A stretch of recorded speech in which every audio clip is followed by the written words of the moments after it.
think we Alright. got it to work again. We're live. We're live. Hopefully Excellent. streaming both on Twitch and YouTube. The YouTube part is always a little bit more tricky. But we'll see. Hopefully Yeah. it's working. Greg, Eric, nice to have you here tonight. And also, Totally Not Panicking. Great to have you here on the stream tonight. You. Well, hello. Thank you. Hi.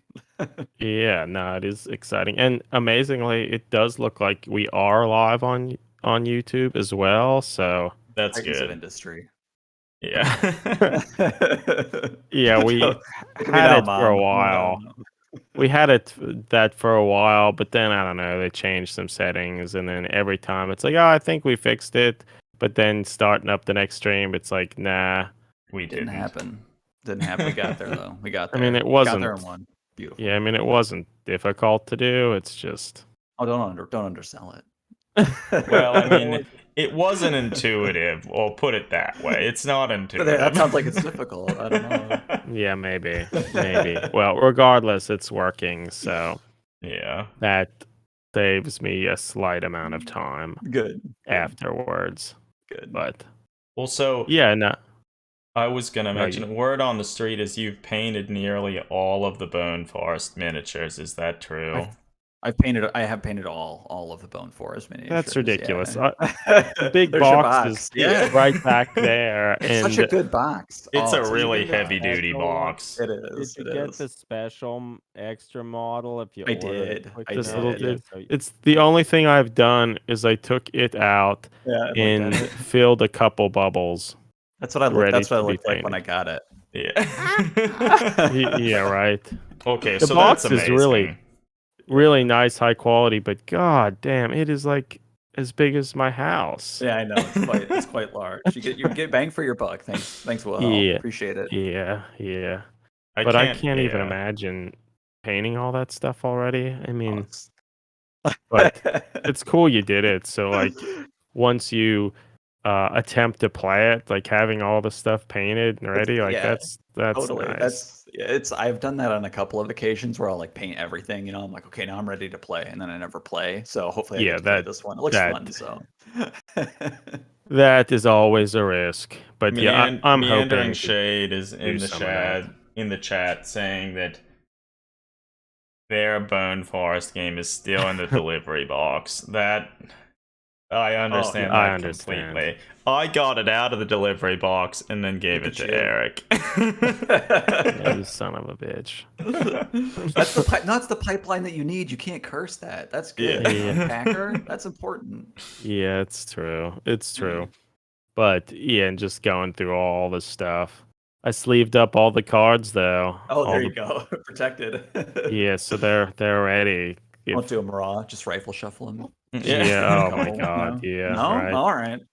I mean, it would probably be fun. Interestingly though, the cards are sort of a thicker card stock, so they might not do the riffle as well as like the standard playing card. And admittedly, it seems like they might just be almost like War Gear cards or something. They may not actually be like a randomized thing anyway, but I don't know. I could be talking out my ass here. I didn't read the rules. Yeah, I looked at all the pictures though. Likewise. Yeah.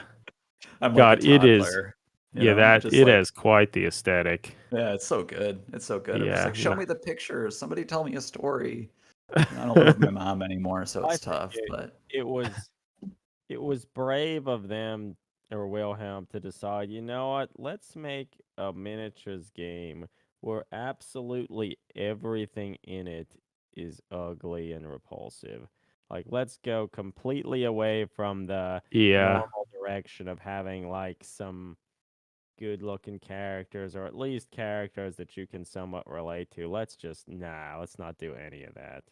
I relate to all of the swamp people. I do. I relate to those guys or gals, it's people, fair. things. They're, I get it. I'm not respecting the bile. Mm-hmm. I'm not respecting the swamp. We're gonna be in there. We're gonna do Meandering Shade, moving the box, that counts for something. It does. It's about all I did, and I feel a little bit proud. But I'm hoping, I want to maybe in the next couple days actually read through some of the rules, because I would like to actually try to play it and maybe start painting some of these stuff or the models. But I don't know. Always busy with stuff. It's easy to get sidetracked and whatnot. But that's why it's so impressive. You've already finished them. Like, that is a huge battle. It is. It's true. Once you get them out, and you get them primed, then it's like, all right, well, now I guess I got base coat them. Yeah, I'm into all right, it. Base coated, so I might as well just finish them, I guess. Yeah, that's well. So that's the spirit. We got a few of the models earlier to paint. You did too, right? I did too. Yeah, I think because. I don't. Did your box contain the little other painting guide insert? It didn't, but I contacted HoloPress and they mailed me one. So shit! On the way. So we need to do that because because I know a whole bunch are in it, but I've kind of forgotten who all it was. But all the greats were there. Yeah, Brian Rue was in there. GDB paints weird things. Did some. Can't remember anymore off the top of my head. I'd have to pull up my Instagram. Well, I the few that we painted, I tried to experiment a little and do a faster experimental paint scheme. So I'm sort of feeling that, I mean, we'll see what actually happens, but I would sort of like to try and paint a few more of the models and just do weird stuff with them, or at least weird for how I typically paint, because I feel they're a great set of models and kind of a great setting to just do weird stuff, and I think it totally fits great. They're really great. Yeah, they're really easy to paint. They're the flesh on them is really good, and it's basically all flesh. So you can't go wrong. Yeah. So I think I will try and do my best to paint a whole bunch of them over the course of the year. Oh, there you go. Yeah, get half of them done. Half of them done by the end of the year. You got to commit now. You've said it, Adam. It's out in the ether. It's out in the ether. That's right. Yeah, we'll see. Well, Eric, you'll have to help. Yeah, at least. Yeah. Damn, Matt, you just have everything together. You even muted yourself, and you're gonna cough. You have the microphone game down. That's I was taught well, so I appreciate that. Well, I don't know.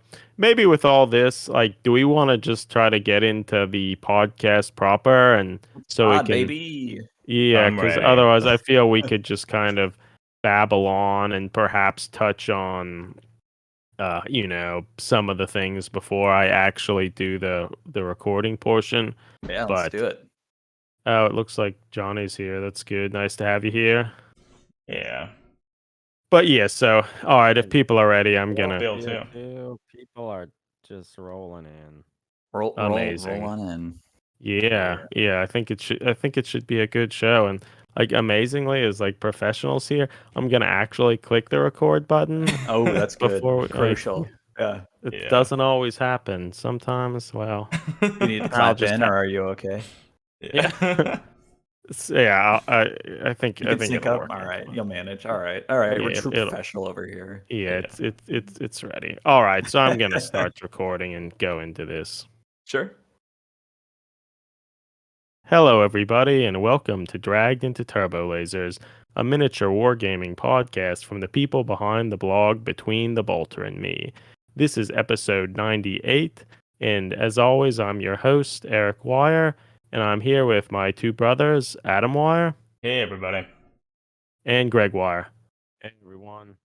And I'm incredibly excited to say that we have another guest, Matt, or better known as Totally Not Panicking, here with us. Hello. Don't get your hopes up. Hello. Oh, it's going to be great. I don't know. You live your life, it's fine. That's fair. That's fair. But we're super, super excited to have you on the podcast today. Really I've been wanting to chat for a while, and for people who don't know, Totally Not Panicking is kind of like a titan in the grimdark Ink 28 scene, creating all sorts of characterful and creepy models. and importantly also has created an annual competition that celebrates this called Smash Bash. But yeah, thank you for all that you do, and are kind of excited just to chat about some of it. I really appreciate that. Thanks. I'm glad that you like it. You know, if people like it, then it works. It's worth it. You know. Yeah, no, it's fantastic. Well, I mean, maybe just to start off some of the questioning, how did you get your screen name Totally Not Panicking? Is that an interesting story? Is it just a random screen name? No. I mean, maybe it's interesting. I don't know. I'd never had like an internet account before. Okay. And I signed up for one to look at pictures of my dog on the internet. Good thing. Makes sense. It does, right? So far, so good. And so I don't know. I was just like, I'm totally not panicking, and that was the screen name. And then nice. And then shortly after that, I got into like doing miniatures, and then I was like, I'll post something once a week. It just is like a goal, to like. That's a good goal. I post a painted mini once a week. And then it kind of devolved from there. That's a pretty ambitious goal. But I guess with that is you coming about this name and so forth. Like, how did you actually get into the miniature hobby? I've been like, I don't know, involved like since I was a kid, since I was like, I think like 3rd edition, like everybody, like I played in 3rd edition and 4th edition, and then. I don't know. I went to college and stuff, and things happened, and I was broke for 20 years, and then I wasn't broke, and then I was like playing D&D, and I wanted some minis for that, and my wife got me some of the Nurgle stuff, like a start collecting Nurgle thing, and now I'm here. That was 4 years ago for Easter, so that's how I got back into it. That's amazing. Yeah, that's cool. I feel every time when I think about like your work, the main thing that comes to my mind is like prolific. Like you're always putting out new, creepy, weird stuff, and on top of that, also a week. Damn. Yeah, like it's wonderful, and collaborating with all sorts of different people and with all sorts of different projects, and like I really love that.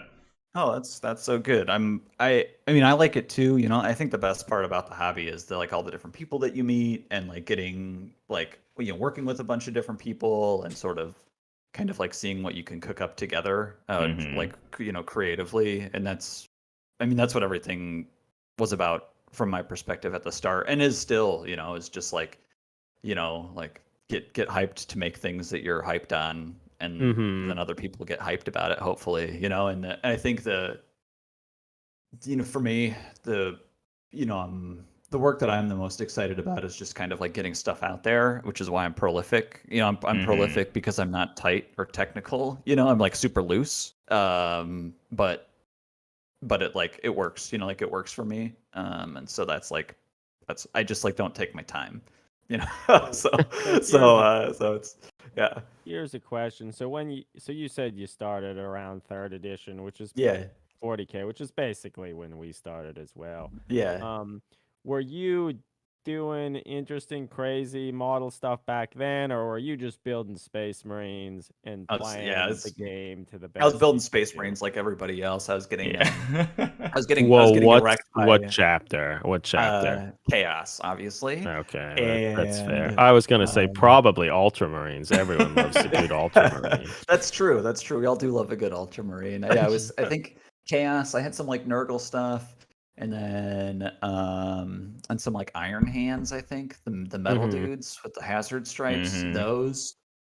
And then I took a jaunt into fantasy when nobody else wanted to, and just like made a bunch of Beastmen, and that's about the time that it like fell apart. All my friends were like way more prolific than me, so I got to pay with their like painted stuff. I was just kind of like a shitless layabout, so I didn't have very many like models or anything, And anyways, they all died to orc power axes in 3rd edition. So you're just like, I don't know. It's fair. It's fair. Yeah, back when orcs just had power weapons and stuff. Oh, it was brutal. It was a brutal time to be alive. I didn't realize that you're not supposed to deploy like right at the corner, like, with within 12 inches of the other. You know, Yeah. just like, why do I keep dying? I don't know. Whatever. Yeah, I find it interesting how people like a lot of people how you may have started in the hobby and how it doesn't necessarily stay that way. Like the thing probably at the beginning when we started pretty young was all about like, man, this hobby is so cool. I want all these cool miniatures. I just want more miniatures. Yeah. And then it kind of shifts over time, like the priorities and such. And we're like, miniatures are cool and whatnot. But I think what has sort of the lasting impact and why I'm excited about being here is being able to talk to people like you and Right. finding other people who really enjoy sort of the hobby aspects and just meeting new people and so forth. So Yeah, I think I like a lot of the expression that it affords you. You know, like collage, like miniatures. You know, it like gives you the opportunity to work with stuff that already looks good. You know, Mhm. and try to just like refine it or enhance it or like put it together in a new way. And that's really appealing, right? Like as somebody who can't really draw or sculpt or do any of that stuff. I mean, I'm better now, you know, after a couple of Mhm. years, but you know, like I still really can't. And so the kind of, you know, like working with something that's already cool makes it a lot easier Yeah, to make something cool, you that's know? true. Well, yeah, I mean that sort of like building onto that, as you mentioned that you kind of started as one often does with the Space Marines and so forth, but Yeah. clearly the most of the hobby output that you have now sort of invokes this very evocative style that is kind of very fast and loose that has Mhm. a lot of emphasis on red and some yellows and so forth. Mhm. How did you sort of come to this style and were there any of those sort of themes in some of that earlier work? That's a good question. Like when I was like 16, no. You know, like when I was 16, it was like spray it black and dry brush it with gunmetal and it's done, you know? And Yeah, there weren't then YouTube videos yeah. telling you how to do stuff, so it's just like I feel Yeah. I didn't remove mold lines, I What's that? didn't That's It part of the was model. thinning bad. paint. What No. that's the paint's It's ready to be it's used. in the pot. It's in the pot. You just put Yeah. your paintbrush in there. It's easy.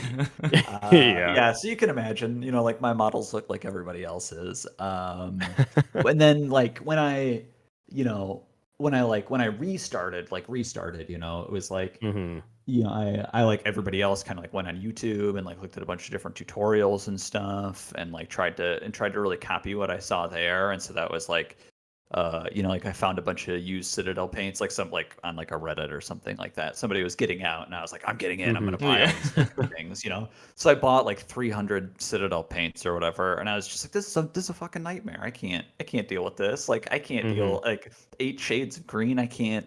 I don't know. I just like it didn't make Mhm. sense to me, and so I was like, well, what can I do with less?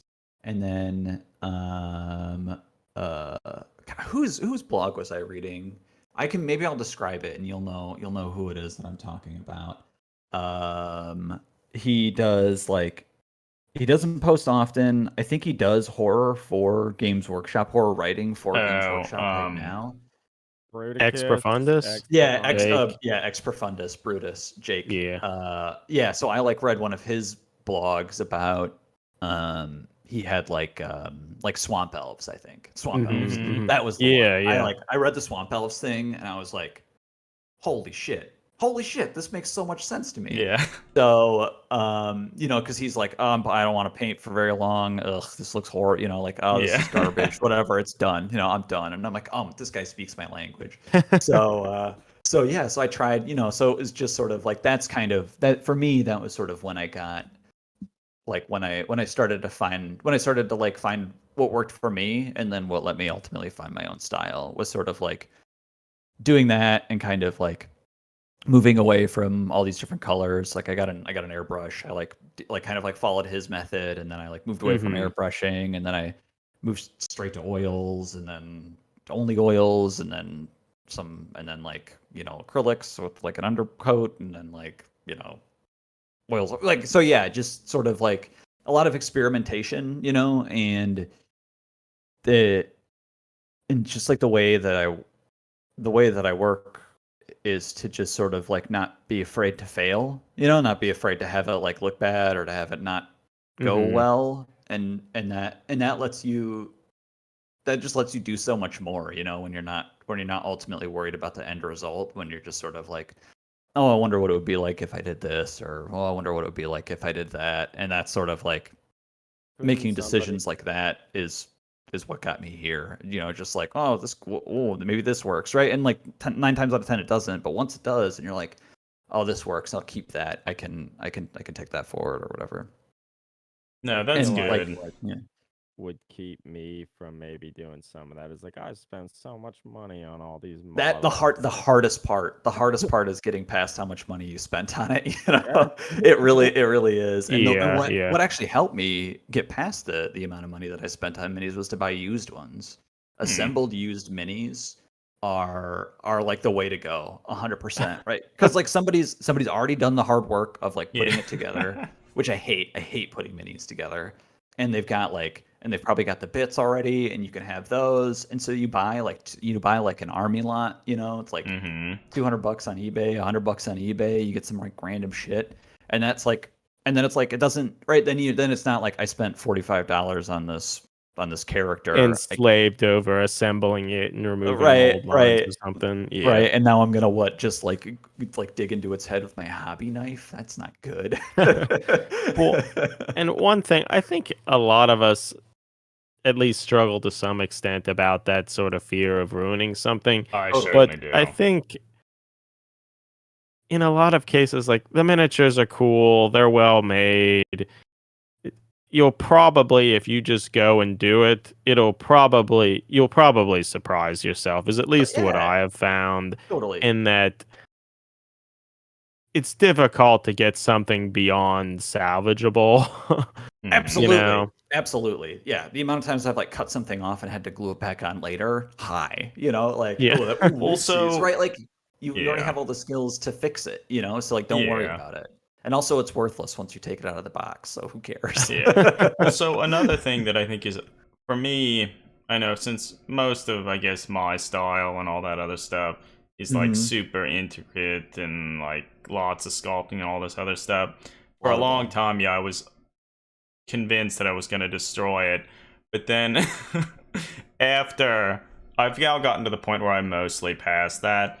But it's largely just because since I've now been actually painting for several years again, just the more that I've been painting, it's become clear, like, as you said, like, if you start converging somewhere, it's like, well, I ruined this, well, like, I can figure out a way to, like, salvage it or whatever. So I think in your case, if you do, like, set a goal and try and paint, like, a model a week or whatever, the more you actually put out, the more you experiment, like, you'll get to a point where, like, you'll figure it out and it'll be fine. Yeah. And so, like, I think that's really good. And the thing, I think, like, the mindset around, like, oh, I'm going to ruin this thing is, like, that just doesn't seem like the right way to think about it at all, right? Because, like, you brought it to that point. You made it as good as it is right now. Like, you already did that. And you're going to be able to do it again because you're the person who did it the first time. So like, don't worry about it. Like, you got it there, and it wasn't a mistake, probably. So like, and if it was, you try and redo it. Yeah. Right. You did it. Like, you did that. So just write that. That's nice. That's a positive outlook, and it kind of it allows you to perhaps shift focus to be more like, this is an opportunity to express myself and like try something different. And I think that's kind of fun. Like, a large aspect of this hobby is that it is a hobby. It's a sort of a creative outlet and an ability to make something, create something. And I think that is neat. And particularly if you can divest yourself a little bit away from like needing to have like everything WYSIWYG and playing games and it needs to be these codex colors or something. I think it becomes a little easier to just explore like where your imagination is taking you, and I think that Yeah. can be a little liberating and not being Yeah, worried yeah, about working or absolutely. something. Absolutely. The sort of like blessing and curse of being on the internet all the time, right? And like and looking at all the different things and the tutorials and all this kind of stuff is that it's like you uh, it makes you forget that you're doing something creative. It's like what's the recipe to do this, right? It like turns it Yeah. into kind of like a paint by numbers, which is really helpful when you're getting started. But then it Yeah. kind of like locks you into that mentality of like, I need to do these 8 different things before I move on to this 9th thing. And there is, of course, like a technical aspect of it, but it, like if it feels like you're just following instructions, then like, consider not following the instructions, Yeah. at least try it out, see what happens, just see what happens. Like, yeah. So Meandering Shade has a comment here saying that he's a little bit surprised that you hate putting stuff together from all the conversions you do and all your kit Yeah. bashing guides and stuff, which for that matter, I have here a copy Oh, of issue 4 of Under the Dice. it's a good one. It's a If good people one. should look at that zine if you're not familiar with it. But there's an article in it, a quick guide to kit bashing. That's right. By Totally Not Panicking. That's right. It's in Amazing. there.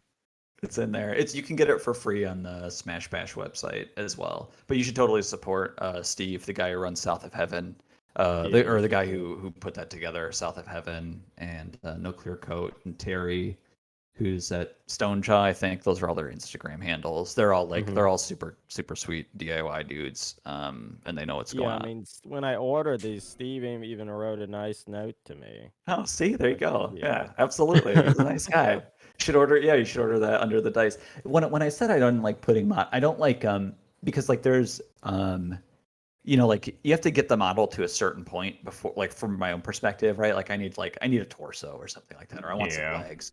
And like figuring out how 82 goes with 73 and like joining those two things together is just like super tedious, Particular with a lot of the newer GW sculpts, they are very kind of particular with how little weird things come together, and it results in like a great model. But I can see probably where you're coming from to get to sort of the core building blocks of stuff where you can like go and do the fun creative part can be a little bit time consuming. Yeah, which is why I like the pre-assembled models, right? Because it's like it gives you something to kind of riff on, right? Because you can look at something that's already totally assembled and go like, I don't like the arm, I don't like the head, I don't like the base, and then you can just start like making changes. Or better yet, or not better yet, but like a different way to approach it is to sort of like is to actively give yourself problems to solve, right? Like is to actively make things worse than they already were, right? You go like, I really like that head, I'm gonna cut it off. Oh no, now what do I have? Now what do I do, right? And just kind of like there's this there's a painter, Paul Christina, who advocates for that in his work, where he talks about like actively giving yourself problems to solve as a way to become creative, right? Because you like put yourself in a position where you're like, well, I have to do something about this now, right? Like I made it worse, so like now what do I do, right? Like you could obviously just like glue it back together or fix it or something like that, but it's more engaging. Yeah, it gives you more opportunities to try something different. Mm-hmm. And is that kind of sort of a pillar or something that you often do to go about your conversions? I realize people could go and download the article from Smash Bash website and stuff, but could you give a very brief summary of like how you go about the process? Yeah, absolutely. So, like I've been mentioning, I start with something that's already sort of a little bit assembled. I call it like a skeleton. So I get like it's usually like legs and a torso, or just a torso, or a torso and some arms or whatever, that I think. 1 second. That I think looks particularly good, and then I sort of my bits box is a nightmare of like a literal nightmare, it's a I tub. think I saw a TikTok video Yeah, you created of just that is my actual bits box. mentioning about Yeah. having good organization as you Yeah. pour a big tub Just a of tub. Just a tub random of bits. a random bit. That's right. So I mean, and that is usually how I work. Is I just like grab a fistful of random bits, put them on the table, Yeah. and like Do work with the something. skeleton that I have in front of me, and then try and turn it into something that I think looks cool. That's So amazing. that's the most straightforward way to do it, you know, and kind of having like a chaos bag of stuff. Yeah. Right? Because like, you know, like from my perspective, when you know, like there's something to be said for like a meticulous or like way of organizing. This is where all my left arms are, this is where my right arms are, this is where my heads are, this is where my feet are.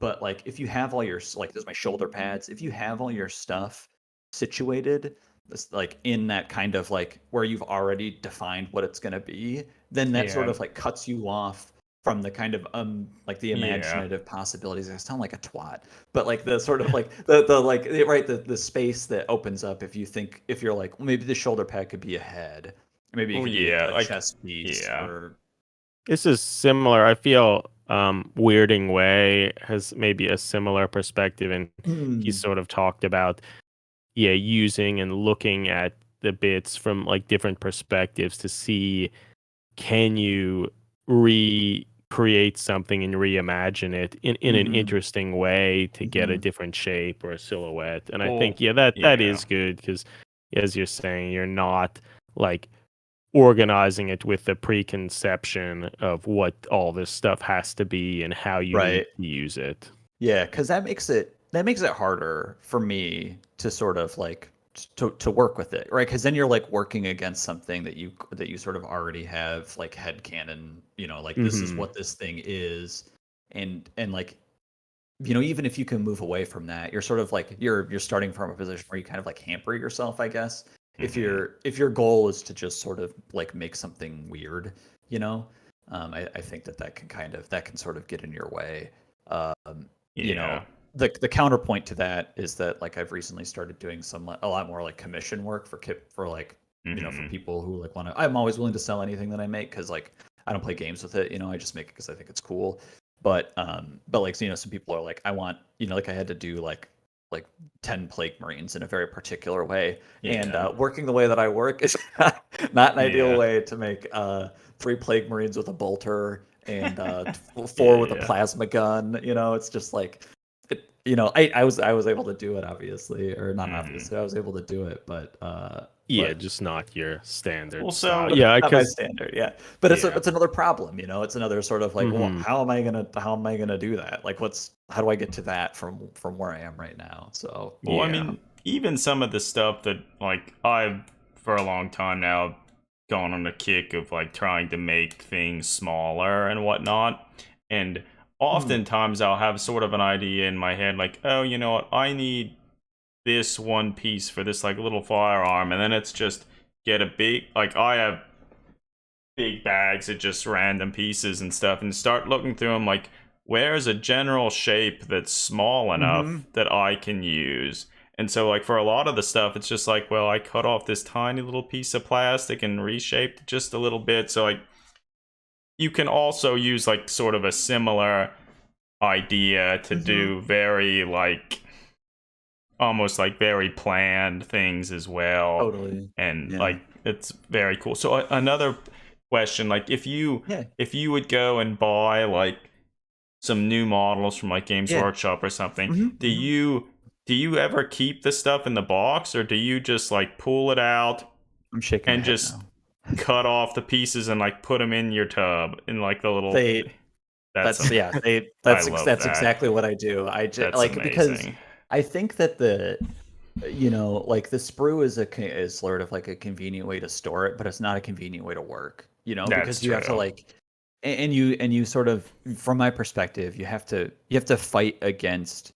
the intention that GW has when they or anybody that makes plastic or resin minis, right? Like they show you they're meant to be organized in a certain way, and when they're on the sprue, you can't help yourself, right? Like if you've done this for 10 minutes, you're like, I know this piece goes with this piece, and it's sort of like fun, and your little like rat brain goes like, oh, I put these together and I get the like it feels good. And so yeah, I do just like cut it. I just cut it all off and put it in the box. That's great. I'm violating my own principle right now. I have a second box that has some things that I think are really cool. What are you doing? What are you doing, man? Yeah, I know. I mean, I could see like having a thing where like, oh, these are, as you were sort of putting like the skeletons that you want to work on. It's like, okay, well, these are things that I think maybe in the future, like I want to riff off of or like do a thing with, rather than hunting for it. If you knew from the beginning that is a starting point. Exactly. Yeah. Like another way that you can kind of approach kit bashing, which is something that I've done as well, is to buy a box of things you think looks cool. You know, so you can do it. I like all the older Warcry models. I think are really great for this. Yeah. The Underworlds models are a really good price point for this as well. You know, like if you just buy a thing of Underworlds dudes or dudettes that you like, and then just try to double what you have. You know, if it comes with 4, try to make 8, right? And that also gives you sort of like cohesion, right? Because like the 4 models that you bought work together, they're designed to work together. And so if you just sort of like spread it out a little bit across other like weird things, it all sort of like looks like it works together, and then you can kind of unify it with color, you know. Yeah. About color, like we've talked a bit about how you have a very sort of defined palette and style. I was excited to see that you've started to make a few small tutorials to talk about the style, because it's interesting. I feel your building technique and how you go about it is very different from the standard GW thing, but the painting is as well, and I think it's pretty fascinating that you didn't just, like you said, you got a whole bunch of GW paints, like it's so many paints, like what to do with these. But the interesting thing is then you went and like, well, let's use oils, let's use some acrylics too, like maybe put some pigments in here. And like you didn't use any of the standard like GW techniques or in a large sense. And I think that's pretty neat, and it's fits with this idea of wanting to convert and do interesting things, that the painting style is so experimental. But even though you seem to try different things all the time, you're still able to kind of achieve cohesive things that you can tell like this is one of your creations, which I think is really cool. Yeah, appreciate that. Yeah, I think it's it's the restraint, or not the restraint, but the constraint of working with a limited palette just makes it's easier in a sense, because there's only a couple of things in front of you, right? It's just like, I use the Zorn palette a lot, which is 3 colors in white. It's cadmium red, yellow ochre, ivory black, and titanium white. And you can make all the colors with that, right? Like you can make all the colors with that. And so it's just like, okay, well, this is what I got, and I spent a year and a half, I think, with just those colors, and I think it made me a better painter, because it's it's like it forces you, which is how I probably got like my defined style of like red and yellow. It's like those are primary colors, and it's like, and that's what you're working with a lot, and it helps you, like, because like, and like if you want to paint something orange, there's a lot of yellow in it. If you want to paint something yellow, there's obviously a lot of yellow in that too. Like, so all of the kind of like all of the colors and all of the complementary colors, it also helps it just like it works together. Like those 3 colors on the palette look good, and so you can't like you can't mix them in a way that's going to make them not match or not go. Yeah, and also I feel you have a very sort of John Blanchian style as well. I think that a lot of his sketches and creations really heavily focus on kind of the browns, yellows, and reds, and he in a lot of the stuff is sort of very sketchy, coming up with interesting, crazy things. And I think your style and creation sort of mimic that in a way, in Yeah, like a thanks. good way. Yeah, I appreciate that. Like his colors and my colors are, I think they're the same basically. He uses yellow, red, and black. I use yellow, red, and black. He uses like nut brown, which is a combination of the yellow, red, and the black, right? Like it's sort of like pre-mixed. And like him, feels insane to compare yourself, but like I'm a lot more interested in a sketch than I am in a completed piece, right? Like because I think that completion, especially with miniature painting, can take so long to do, to like really feel like you've got something that's like this is done and I am ready. And like it's like edge highlighted, it's inked, it's like pushed in, all the like I'm blended, I'm like doing non-metallic metals, I've got like like it takes 20 hours to get something to like whatever.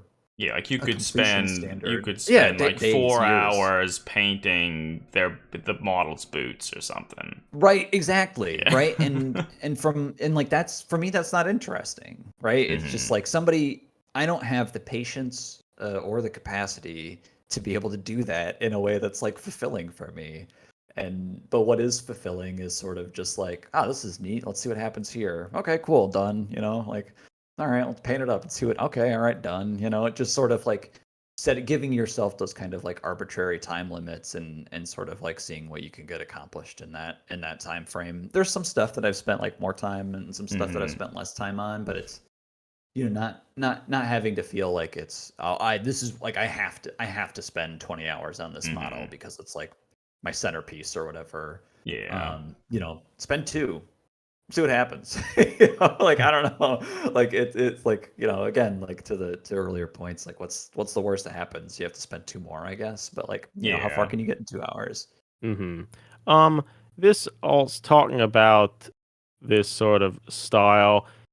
It kind of goes back to like you're very prolific and is sort of this creative sketching and the desire to create new things. Is that part of what drives your sort of prolific pace and like why you build so many models? Because you have joy in that creation and want to keep doing it and push yourself to see where it goes? Yeah, definitely. But like very, very much that, it's just sort of like, my like, I just want to, I'm interested in exploring ideas, and exploring ideas is really quick. It's like it's quick, it's easy to do.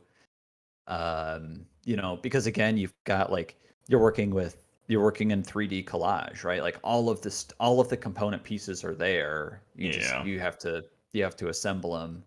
And, I sat down, I don't as much anymore, and I probably should. And I'm getting into it more now that I don't have a real job. But like, I sit down for an hour a night, 5 days a week at my hobby desk, and I'm there. Like I'm there no matter what happens. I'm there.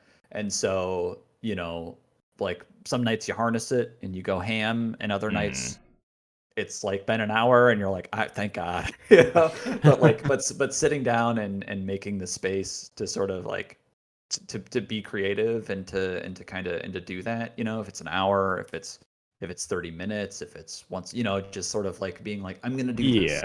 I'm gonna do this, and we'll see what happens. And then, like posting about it on the internet has been really helpful for me as well. It's sort of like, well, I want to post something every day, so I'll make a bunch of stuff, and it's not a time consuming process for me, and it's fun. And so it's sort of win-win. It's like I'm doing this anyways, so cool. Like this is good. Yeah. This kind of probably speaks to the same thing, but you've mentioned that you sell some of your miniatures, and certainly actually, I mean, I have at least one of your miniatures. I know. But Thank you. is this also? Oh, yeah, certainly. I'm happy to have it in the collection. This was the box the model came in. Is this also kind of a way to just almost like make room for more miniatures and to just keep my this creative process? Is so sweet to me. And they have taken over the house, they've taken over boxes. You know, like I mean, Yeah. because like like all the stuff that you see that I've made is in a 1-bedroom apartment. So like, you know, like it. I'd rather have somebody like use it and be excited about it Yeah. than have it sit in a shoebox. You know, that which is not all of it is, right? Like I've got like I don't know, like 300 minis that I've painted out, and then like 50 or 75 minis that I've bought also out, you know, just like from other people who make stuff and who sell Yeah. things. And so, you know, like I'm a collector too. And so it's like, you know, I don't know, I only have so much space. So Yeah, I mean, honestly, the majority of my stuff is like hidden away in cases and stuff. Right, So, and right, that right. still takes up a lot of space. So I It does. understand. It does, yeah. I Yeah, I I've recently understand moved that from like problem. a foam box to I just like wrapped a bunch of stuff in like one thing of tissue paper and threw it in a big box. Now I've got one big box for my bits and I've got one big box for my completed minis. They Yeah. end unceremoniously. Yeah. That's great. They are fun to make though, so that's the most important Uh-huh. thing. Well, you mentioned earlier briefly that you Mhm. don't really play games with your miniatures. Not too Um, much. do you have any desire to do that Yeah. Yeah, in I the mean I future? yeah, Okay. I did the primogenitor thing. That was like the last Oh, big thing yeah, that I Iron did. Sleet, The yeah. Iron Slate's primogenitor, like whatever pre-pandemic. I got started like just basically kind of just before the pandemic kicked off, and then Mhm. like you know, and then like the pandemic, and then you know, like I went to Adepticon last year, and I didn't play anything, but I brought some models, and this year I'm going back, teaching some Okay, that's classes. I'm gonna yeah, do. that's We're playing exciting. like I think we're playing Mordheim. I'm bringing a kill team with. You know, I think it's just about like finding the right people to play with is Yeah, I tough, you understand know, that. because it's like yeah, you know, like I have a WYSIWYG 2000 point Space Marine army. Whoa. But Impressive. which I converted and painted like last year, some Black Templars. Okay, yeah. And so like I'm, you know, like I'm always like I'm gonna play, and then I just never do, you know, Yeah, for I no real understand good that. reason, you know. It's just like I'd rather go on a hike usually, so I I it's mean, like that's that's kind of fair.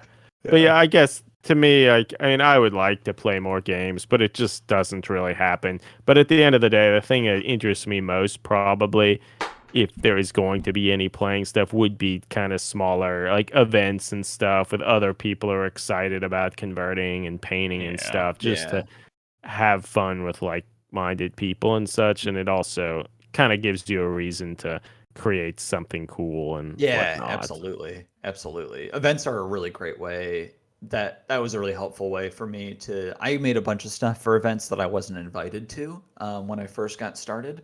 Uh, and then tried to cajole people into taking them for the event to Yeah. like use in some way, shape, or Well, I think form. that's a good idea, and I think in most circumstances, people who are running events would be happy to have. Like, it's neat to see Yeah, someone who is also excited about it, and I think that totally. is honestly a good way to sort of network with other people in the community or different scenes that you know you like what they're doing, and Right, Yeah. right. You're like psyched on it, and then you're like, okay, can I like do something? You know, like no Mhm. pressure, right? Like as long as your expectation is like you're never gonna see the thing that you said ever again, you know, like Yeah, and it's fine, you know, it's like whatever. It's I think honestly that's in some ways sort of liberating. That like totally. it's an opportunity to create something, maybe try something new, a new Mm-hmm. paint scheme, new conversion scheme or whatnot, and then Mm-hmm. then it's gone, and Yeah. you Uh, maybe learned something, had fun in the process. Maybe someone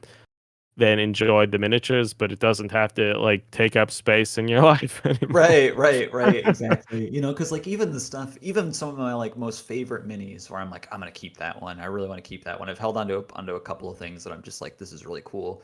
You know, it would probably be cooler if somebody else had it and did something with it than like sat on my shelf. You know, like I like it. I like the way that it looks, but like I've got the pictures. I remember doing it. So like Hmm. getting rid of stuff or giving it away or giving it to like-minded people is a It's lot of kind of fun, right? liberating. I like Feels it. super good, and you know, and people like what you do, and they're psyched on it, and they get to play with it. You know, I've got Agreed. Yeah. yeah, You'll yeah. make So more cool things.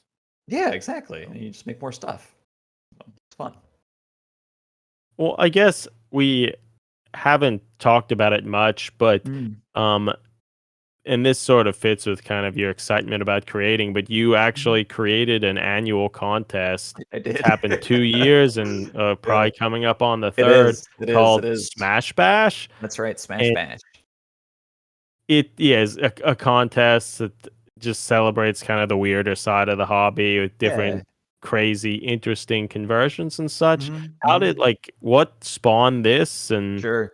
how did you go about doing it? Yeah, totally. Thanks. That's a good question. So the thing that spawned it was like during the pandemic, they were doing Armies on Parade. I like the very first Armies on Parade, and I like made this like whole fucking thing. This like it was like a 2x2 board. It was huge. It was like 3 feet tall. I painted a whole army for it. I was like, this thing rips. This is awesome. I'm gonna submit it. I love this thing. This is great. And then like a bunch of other people, the real Lead Fingers or the real Broken Fingers, Jeremy.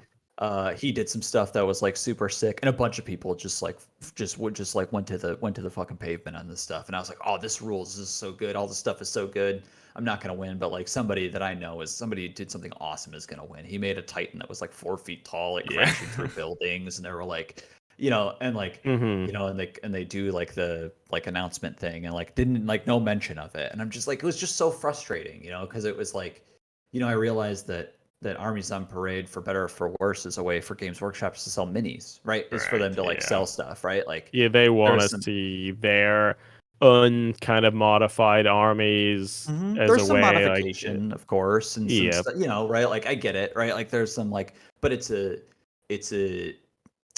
like a marketing thing, right? Basically, right? Where it's like, look at all this stuff and look at how cool you can make all of this stuff that will sell you with these paints and with these like all these different things, And so I was just like, I kind of had that realization, and I was like, well, there's like, as good as mine was or wasn't, right? Like as bad as it was, whatever. Even if it were amazing, like probably still wouldn't have won. It wouldn't have won. It wouldn't have got a mention. It's not what they wanted. It's not what they want, right? And so I was just like, okay, well, what would I want to see in it? And then I just got a bug up my ass and was like, I'll do a competition.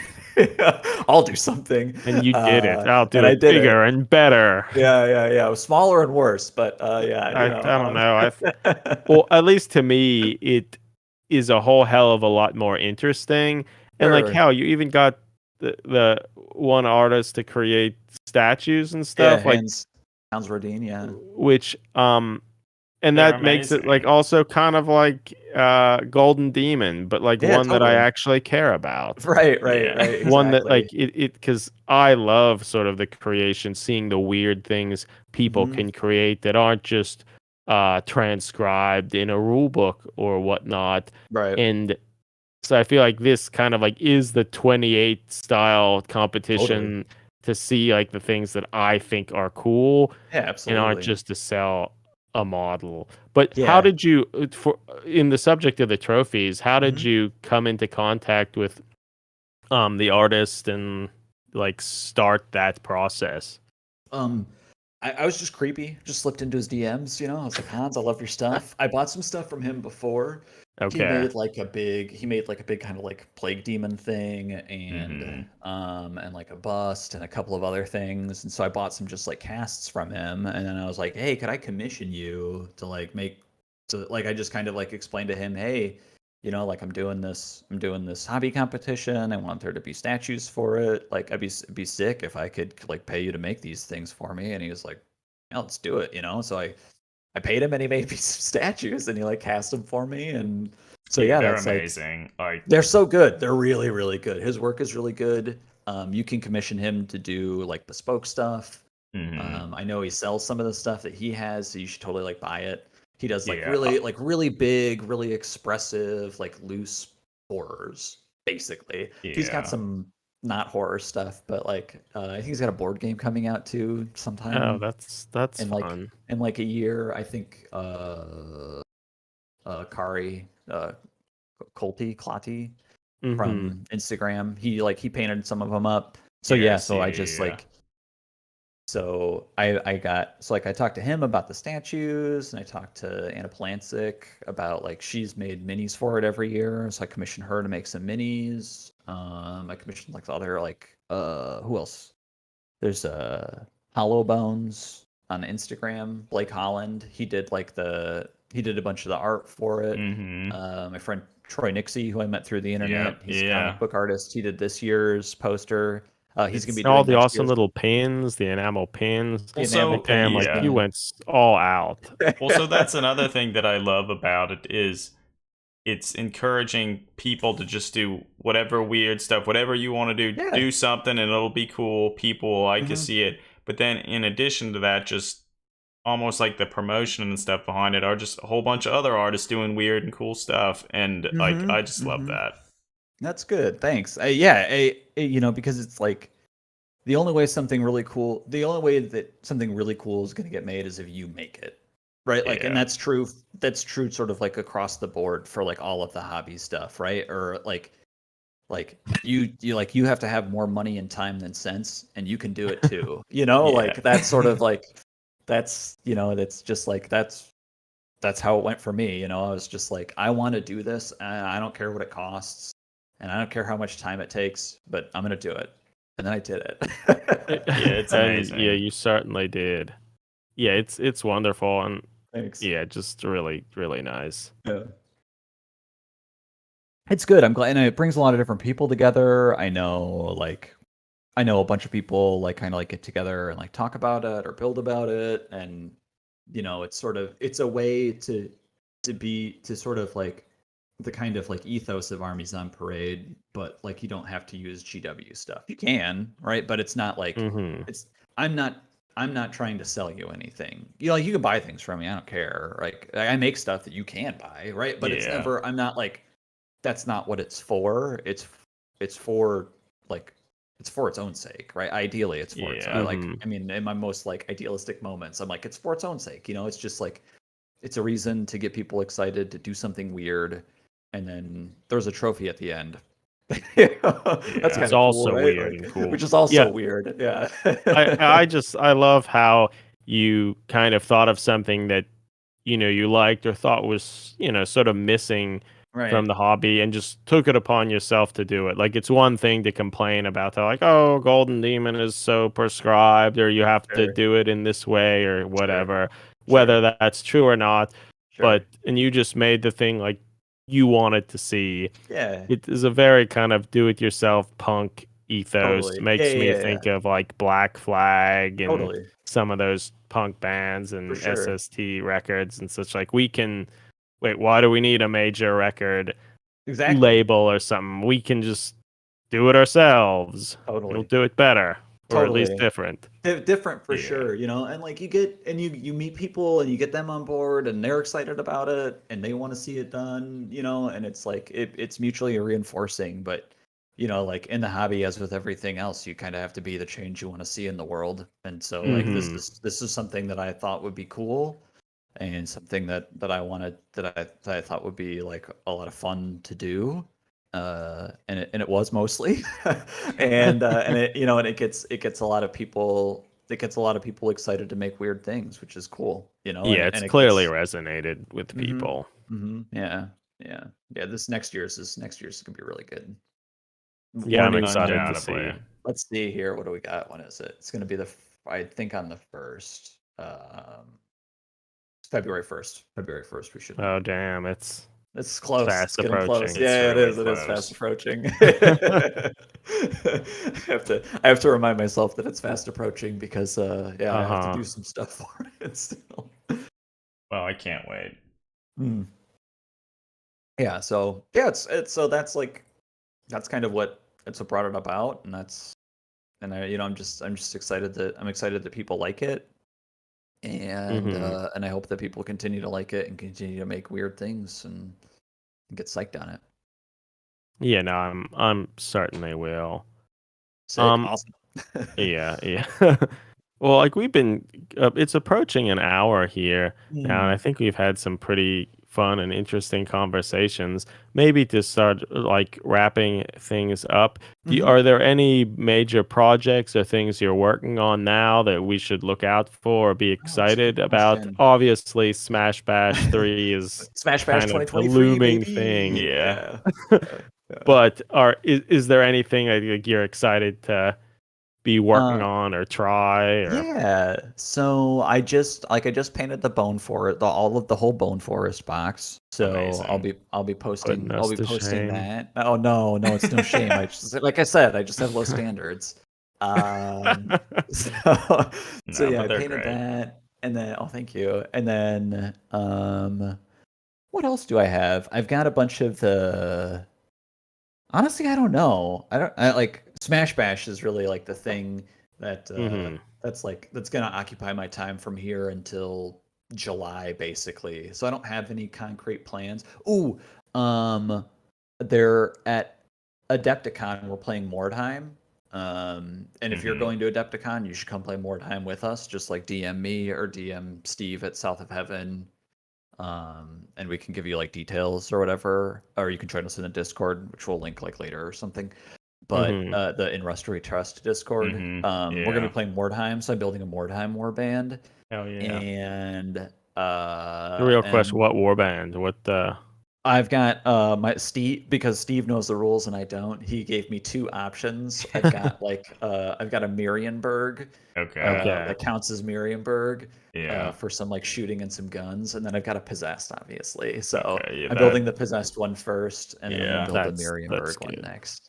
And then it's a good game. It's fun. It's a super good game. I got it again when I was younger, and nobody wanted to play. Everybody just wanted to play 40K, and I'm just like, look, there's cardboard terrain, guys. And they were like, we don't, don't give a shit. I need to charge these orcs into your guys, and I'm just like, okay. And then but now I'm an adult. I can play Mordheim as much as I want. that's the spirit. So yeah, Mordheim. And then I'm gonna build a Goliath Necromunda team. I'm like really psyched on that. So that's cool. So yeah, so those are like the two things. Ooh, I've also got these mega gargants. I bought some already assembled mega gargants. So I'm gonna chop those bad boys up. That's cool. And do some like that's lots of exciting stuff. Yeah. There's lots of and if I was near my hobby desk, I could look at it and get really excited about a bunch of other stuff that's on there. So that's lots of options. Yeah. Well, I'm excited to see whatever you come up with. Well, thank you very much. I will post about it. I promise. Yeah. I'm cursed. All that sounds really nice. I guess, do you have any last things you'd like to plug or anything? Smash Bash. Before we go. Let's see here. Smash Bash. Nazi punks fuck off, I guess. I don't know. Yeah. That's the way. Yeah.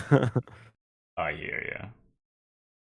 All right. Well, it was really, really nice having you. Thank you for taking the time to chat. And absolutely. Thank you so much for having me on. I really appreciate it. I've been a long time follower of the blog and the tutorials. I have no idea how you make such delicate creations, and I'm personally astounded by it. I need to have one of those so I can look at it. The little guns are absolutely the right size. They are absolutely the right size, but I could not.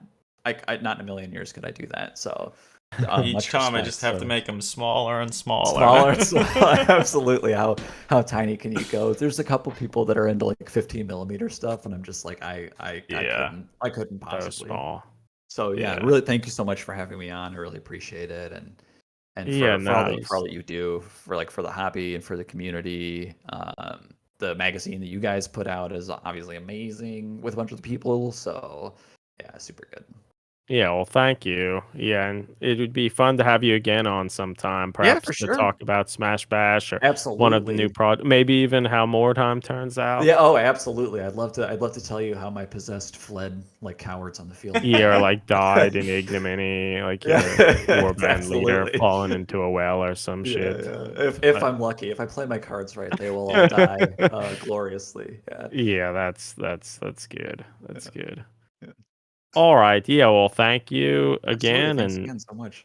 Thanks everybody for listening, and we will talk to you again soon. Bye-bye. Awesome. That's Also, recorded. I see Thank No you. Clear Coat at least was in the chat for a while. Maybe they're still watching, but he has a cool podcast that he just started up with Steve South of Heaven, called Hive Scum. Yeah, The first episode's funny. It's pretty funny. it's It good. is Yeah. funny. You should all listen to it if you listen to podcasts. When And if you don't, how are you here? Yeah. True. You just listened to a podcast. yeah.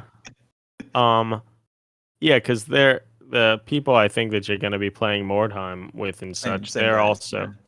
hosting a Mordheim like open New England? thing Yeah. in March, first weekend of March. The first weekend of March. Yeah, I think it's like the 5th or the 4th or the 5th or something like that. 5th or 6th. The first Sunday of March. There you go. There you go. That's what it is. Yeah, and the same thing is what we're going to be doing at Adepticon, which is in like Schaumburg in Chicago, outside of Chicago, Illinois.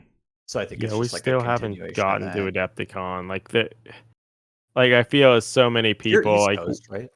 yeah, we Yeah. are. So like it's certainly doable. But like the first year we were going to go was 2020. Like Oh, I sure. feel lots of people have that story, and then it Yeah, just yeah. Just didn't went happen. to hell. I And don't. It's in March, right? The end of March. yeah, Adepticon. Like March is so early in the year. Like every time It it's like is. the new year starts, it's like God damn it! Like it's already I didn't here, plan for and this like at all. nothing. Yeah, I wish it Yeah, wasn't in it's March. hard. It is. It is. Yeah, it's hard, and it's like the worst time to be in Illinois as well. So Yeah, there's so that as I well. kind of feel that whenever we finally do it, however, Yeah, then we'll be kind of hooked and like make a point to do it almost That's every right. year. But it Yeah. just, I don't know. Oh, Johnny says he thinks he's just going to a hotel room to hang this year. That's yeah, actually it. Kind that's of right. funny. Johnny had Grimdark Hallway. He set it up last year. He Yeah. had an excellent Yeah, it was That's super amazing. cool. Yeah, we actually Sunday. have an episode of the podcast from last year about Mm. talking with him about it that people Yeah. can listen to if you have Oh not. yeah, you should. And You should. It was super super, super cool board. good. Mhm. Kind of pushing the envelope on what people might expect to be a Yeah. playable board and taking Yeah. the idea of different elevations to kind of a new level, which I think Mhm. is fun. And yeah, again, what makes the hobby neat isn't necessarily another Space Marine, but to Right, me right. is doing something a little bit out there and different while still loosely within that same framework of 40K Yeah. or whatnot. Right. Guys in space are cool. It doesn't have to be a Space Marine, like Yeah, give them yeah. another arm. Or just Let's figure out a talk. challenge, like how can I make this Space Marine actually interesting? Right. It might be hard. It's kind of That's tough, true. but It's true. I tried to do it. I don't know if I succeeded or not. But I think you do. Well, like you were commissioned to make those like Plague Marines, and they're cool. Plague Like they're Marines. cool. Yeah, I like thanks. them. Like Yeah. there are like a lot of different like concepts and ideas, and like the one with like the big gaping like maul coming out, where it's like Oh I yeah, love sure. that. It's Oh, good. thank you. Cool. Thanks. Yeah. It's like I sort of feel like Nurgle Space Marines and Plague Marines, like Oh, that's where it's at. they're super like they're everywhere, Mhm. and I think you've done a They're good not job of cool. like making them look more interesting than I think like you typically see. And part of it I think is almost just since it's now like an official army or whatever, Right. like so much of what you can often see with them are just like they kind of look the same. And Mhm. they're I feel of like all the Chaos Space Marines, they're the ones that they shouldn't just all look the same. Right. And like Right. they really like can push you to just do weird, kind of interesting stuff. And like that's kind of what I want to see.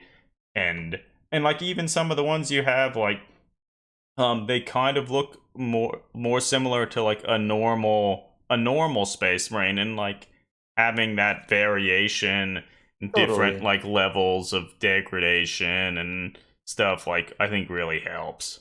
Yeah, I mean, I agree. I think it's because it's not like not everybody has to be a mutated horror. You can be in like No. degrees of mutated horror, and like not everybody not they don't all have to be fat, they don't all have to be like, like you can do decay and like in so many different ways that it's like why limit yourself? You're like one of them can have a hand for a head.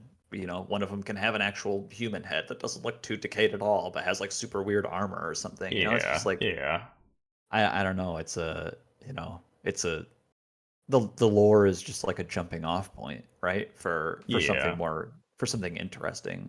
You hope.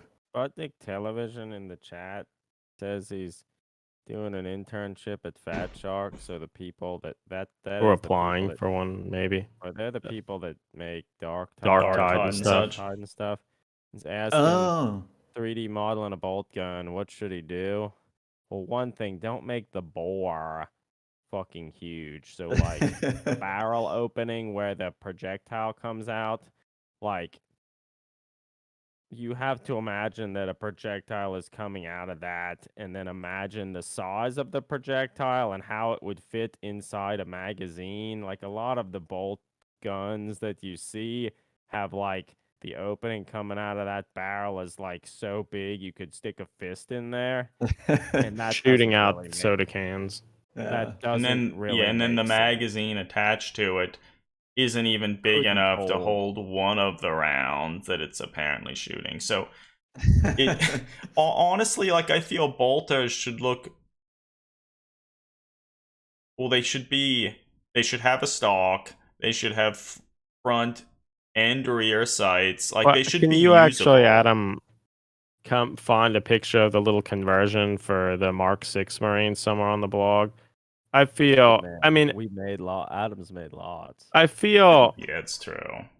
I mean, I'd be interested to see a link. Yeah, I feel I would, obviously, if it's a bolt gun, it has to stick somewhat with the bolt gun like look. But I think, particularly from seeing what some of the other Fat Shark stuff they've been doing, they have made some efforts to make elements of it look more like a gun, like a real gun. And I think the more you can leverage some of the iconic aspects with some other firearms, like real looking firearms, I think that would be helpful.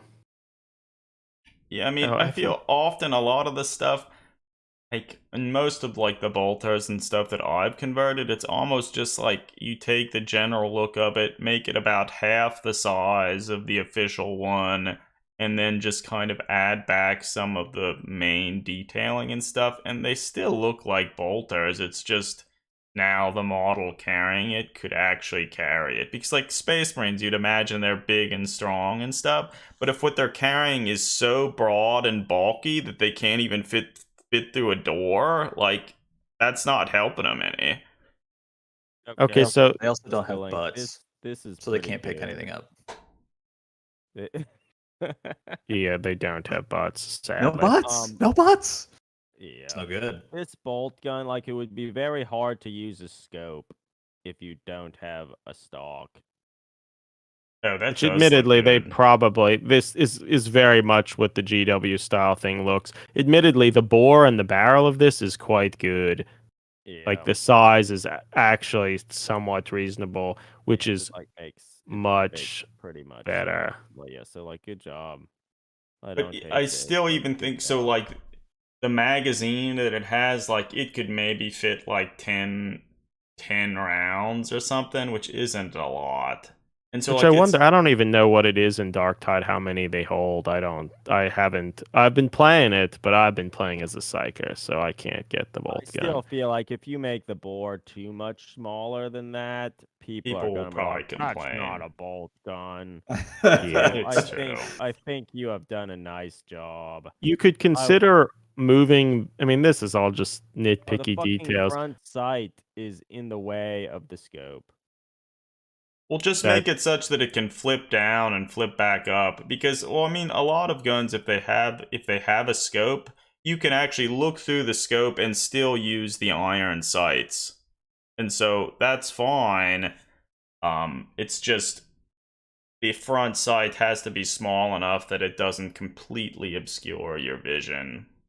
Magpul is a company that makes firearm like accessories and stuff that make kind of flip down sights and stuff that you could potentially look at. But the thing I was going to say, you should move the magazine release back closer to the trigger, because otherwise you couldn't use it with one hand, which is what you'd want to do. Yeah, because most of the time you use your trigger finger to release the magazine such that you can easily do it with one hand, and then you use your other hand to reload. So if you look at all the GW's guns and stuff, most of them have the detailing for the magazine release, but it's just it randomly changes where it is. Sometimes it's at a place where you could use it, others it's not. Yeah, Matt, these are the like little details that it's just like, don't necessarily need to do this. Like, let's just make other cool ones. Right, exactly. Like, oh, this guy's got a bolt gun. He doesn't even have a gun in his hand. Oh, yeah, that's because he shoots bullets from his fucking mind. And then I'm done. That's it. I'm good. Yeah. Also, yeah.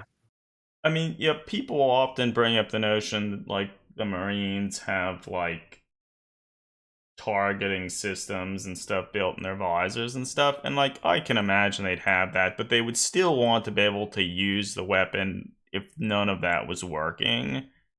Or at least that's what I would always tell myself.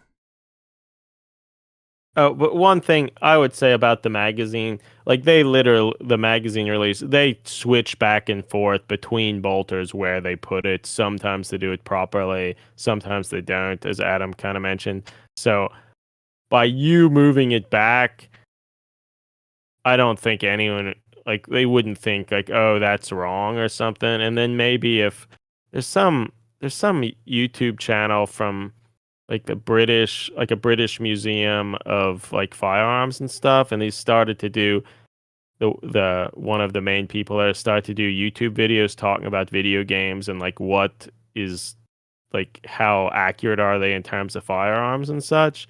And maybe if they see your creation, they would actually like, wow, and this is actually done properly. Because they actually did one about the Dark Tide weapons, the current ones, but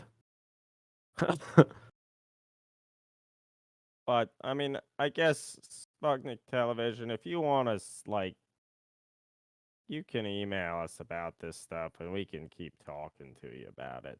Or contact through Instagram or something. Like, we can talk a lot about it. But overall, though, it looks like you have a pretty good handle on this. Yeah, it's better. And if anything, you are going to be restricted more than anything based on kind of shoddy GW designs. Or I mean, shoddy is too hard. No, it's the IP. You gotta respect and I think honestly, in Dark Tide, they've done a pretty good job of keeping with the IP look, but trying to tone it down a little bit. Like the guns in it are still huge, but they're like half the size of a GW model's firearm. So like it's a step in the right direction, in my opinion. Yeah. But I think they did a nice job of kind of threading that needle. The designers of making it obviously like, oh, that's the Cadian las rifle, or that's a Deathcore las rifle, but still making some changes to make it like seem like it would function, because they actually have to animate the shit and like animate reloading and things of that nature that the GW sculptors don't necessarily have to do, because it's like a static model. But yeah. But yeah, we got a little derailed on talking about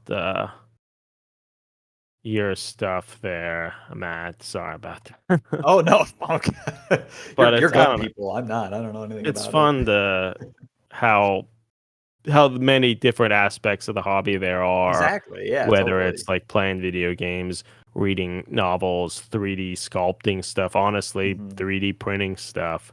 Do you have any Aspirations to do any 3D printing? I bought a 3D printer, looked at it, and then went like, no, not doing this. Yeah. So I bought some resin and I mailed it to No Clear Coat, and he's going to print things for me. There's also a guy in the U.S. if you're stateside, Mammoth Miniatures. He's on Oh, yeah. Etsy. His print quality is like super good. His prices are really reasonable. And so basically whenever I want to get anything printed, I pay a premium. And it's not even a big premium, you know. It's like the resin models are like the little like troop size dudes are only like $4 or $5, which is like, I don't know, it's what you're paying Games Workshop anyways, and I didn't have to clean it. So I will buy it. Yeah. It almost feels like that's its own hobby in itself, and I have enough shit I'm doing that. Yes. Well, it would be kind of nice in some aspects. Like I don't want to have to put in the time to learn how to like add the supports or learn all the different curing times, and like that's I'm already strapped for what I need to do. Right. The dice is on here now, which presumably that's Steve. Hey, Steve. Just get Gage to do all the printing for you. Yeah. So 3D printing sucks. That's right. That's what you do. You just can make Gage do it. That's the way of it. Oh, and Sputnik, it really wasn't a derail. I'm happy you actually asked, and it's fun to chat about this stuff, and happy that you're in the chat at all, and nice to talk about. A shameless plug for me. If you want to read about guns, I wrote a book about how to safely and effectively shoot handguns. You can find Did you really? it on Amazon. Yeah. Hell yeah. With my father. Yeah. Get that. Learn about it. Put a link in the chat. Link in the chat. Yeah. Link in the chat. I don't know where it is. I don't know. Yeah, but I don't know. It's a 3D printing. I'd kind of like to do it, but yeah, as I said, like I feel it's just another hobby, and like I don't know where I'd even put it and vent the probably toxic fumes. Oh, yes, they are toxic. Yeah, like, it's one of those things that people are just like, oh, dude, it's so easy. All you have to do is like get a printer, and then you get like a cleaning station, and then you set it up, and you gotta like make sure your build plate's good, and then you're ready to go. But actually, you need some gloves. And you call your mom twice on the weekend to make sure that she, it's just like it's just an infinite amount of shit that you have to do it. And so anybody who does it, that's long and dumb looking. I don't know if it'll work. The link worked. I clicked on it. Hell yeah. Yeah, so I don't have the patience for it, because you're right. I think it's just another hobby, and I'm like, I have too many hobbies already. I can't do the ones I have. I don't need more. 100%. I feel sometime I'll probably get roped into it and sort of regret it then. So I'm just happy that at least amongst the three of us, if it ever happens, I won't have to deal with it. You open the box and give it to Eric. And then it's going to be fine. He's going to do it for you. It's going to be slow though. Look at the other box you've given him. It's back there unopened. Don't do that to me. I can't. But yeah, people, if you buy my book, I'll maybe get like 30 cents in royalties. Like last year, I think I got maybe $10 in royalties. So you're doing it, that's good. That's good money. That's time well spent right there. That's good money. Probably have to pay most of it back in taxes. What are you running, Smash Bash over there? Jeez. Yeah. But I guess I will say the book, even if like you have no interest in shooting guns, if you're interested in learning about them, there's a lot of good information in there to just kind of have a better sense of how they work and how to handle them. And it was written not assuming that you know anything about guns. Because I'm gonna take the jab at like America a little bit, because a lot of people in America they still don't know how to use them, and they have them. Yeah, there's a pretty toxic gun culture in the United States, which is sad. Yeah. Who would have thought?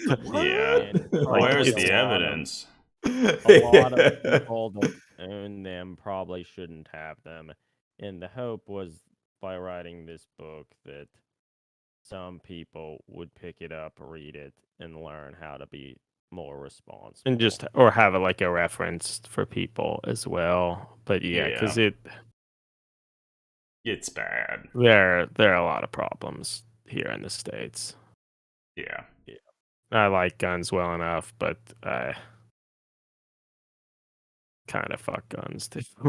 Like sure. Maybe most of the population isn't responsible enough to have them. Yeah, but well, that's another topic. And I guess. Uh-oh. Yeah. Yeah, and I guess we've held you up here for a while. Oh no, not held up at all.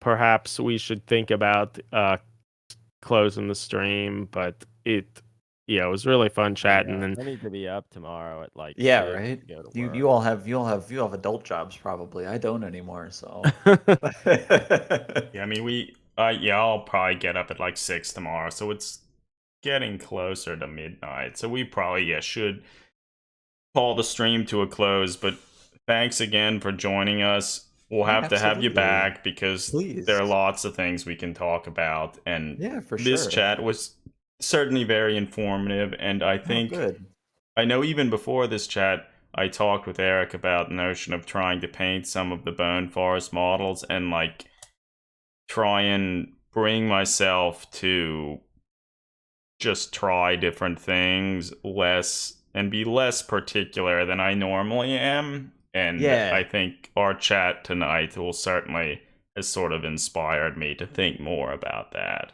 You should do it. You should do it. Like one of the like the guys that are on the 25 mil base, the little guys. They're all crouched. It really like you can knock one of those bad boys out pretty quick. Like you get an undercoat on there. It's gonna happen real quick for you because you only have to worry about the top half of the model, and really only just a couple little details on top. So I think you can do it. I have faith in you. Yeah, so I'll have to try and do that. And they're small too, so or most of them are small. Yeah, they're small. You're gonna do great. Yeah, easy. You got it. No problems. Well, so I painted. Do I have somewhere? It's on our Instagram. Oh yeah, so we painted 2 of the models. I painted one and Eric painted one, and I'm happy to say I spent much less time on it, but good. In the future I need to do even more of that, and which I think will be fun. It's tough to let go, because you're like you feel like you have like a certain standard where it's like, oh, I have to paint it in this way, or like I have to do it like this, and that's probably I'm the hardest only part one of saying, like, essentially I'm the only one imposing those sort of like limitations, really. Right. Exactly. And it's hard to get out of that stuff too, because it's like, well, this is what I do, and this is how I do it, and this is the way that I go. So giving yourself I think too, by sort of trying to maybe force to do it quicker or whatever, you could probably still have a similar scheme or whatever, but just find creative ways to still achieve that, but not spend like an extra 3 hours on it. So cut all the corners for sure. Yeah, an extra 3 hours. That sounds like as much time as I would spend doing the whole thing. If I'm lucky, if it's going really long, it might take me like 3 hours. So. Okay. Not trying to rub it in. You see the quality. It's low. I like it. Thanks, me too. But it's a sketch, right? It's just like you just have to be happy with the sketch and sort of like and not have it be like fully rendered. Don't fight the model. It's like it's already 3D. Just like let it be 3D and like kind of like work with it on its own terms. Yeah. Well, I guess thanks everyone else in the chat for being here with us and asking questions and commenting. It's been fun. It's been a lively group. Absolutely. It's fun. Well, everybody stay safe, stay healthy, keep on enjoying the hobby. convert some models, paint some Do it. models, Convert models, paint models. Enter yeah. Smash Bash. Yeah, Join yeah, Smash Bash this year. So many Convert and paint categories. something for There's it. so many categories. If you haven't ever done Smash Bash before, if you've never entered a painting competition before, there will be. Yes, there will be new categories this year. Yeah. February 1st, we'll find February out. 1st. February 1st. So yeah, you know, God willing, the creek don't rise. You know. Yeah. Well, I guess one last question. Do you have new plans and systems to deal with like more and more and more entries? Because like I imagine it must have been a nightmare. Like dealing with it all. Because like there were so many cool things, and even just getting it in a way that people could easily see them is like a lot. It is. It does. I mean, it takes a long time, and there's just a, you know, I would be blown away if I needed to enlist help to do it. You know, like it would be success beyond my wildest dreams. You know, for the endeavor that I started. So I hope so, but you know, you just do it a little bit over time. You know, I just I just kind of like trade my hobby time in for Smash Bash time, basically, and kind of like get it all done. You know, and my wonderful partner lets me just like, you know, not be a human for a weekend and really just like just put it all on the internet, you know, just like upload all of it or whatever.